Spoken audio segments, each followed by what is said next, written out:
A group of middle school students from the Dreams, Imagination, and Gift Development program in Williston recently received a national prize from the American Farm Bureau Foundation for Agriculture. Today on the front page, we are digging deeper into their win. For our students at DIG, they were super excited. It was inspirational. They were hugging, they were screaming, they were surprised that they actually won it.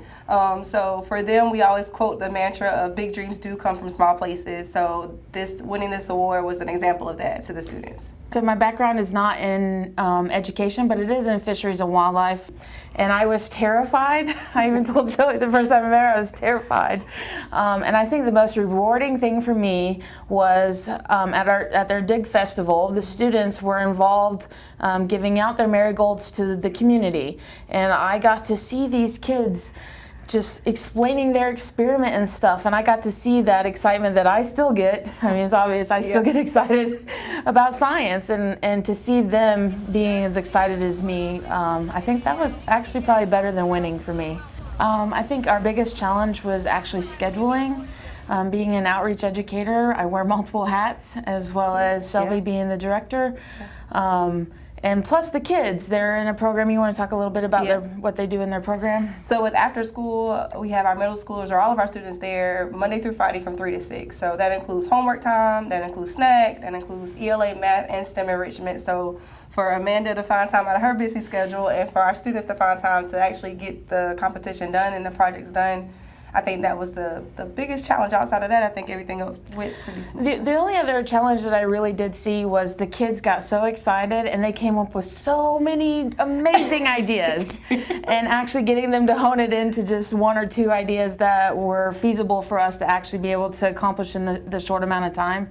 But it was pretty exciting to see them get excited and want to do science, you know, even help the pollinators, save the bees.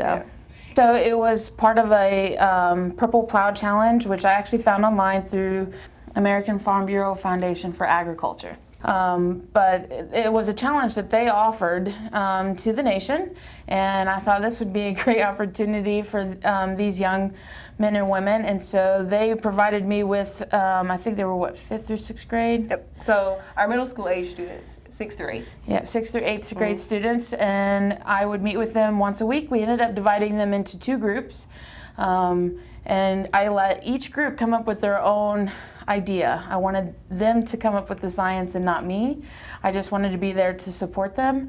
And the main question though was, what can we do to help pollinators or save our pollinators?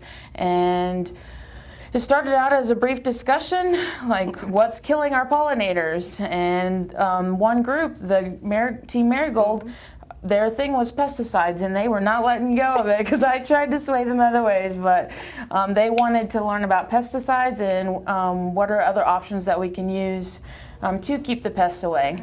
And so we did some more research on natural pesticides, such as essential oils, garlic, things like that.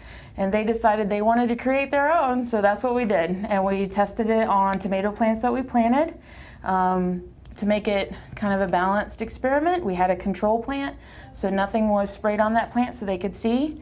And I bought an insecticide to spray on the last tomato plant, and the kids right away, probably about halfway through, noticed that plant was actually growing slower than the other plants.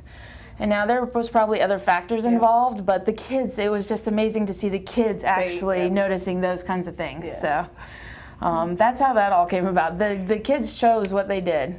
They understood that 1 out of every 3 bites of food that we take is because of a pollinator.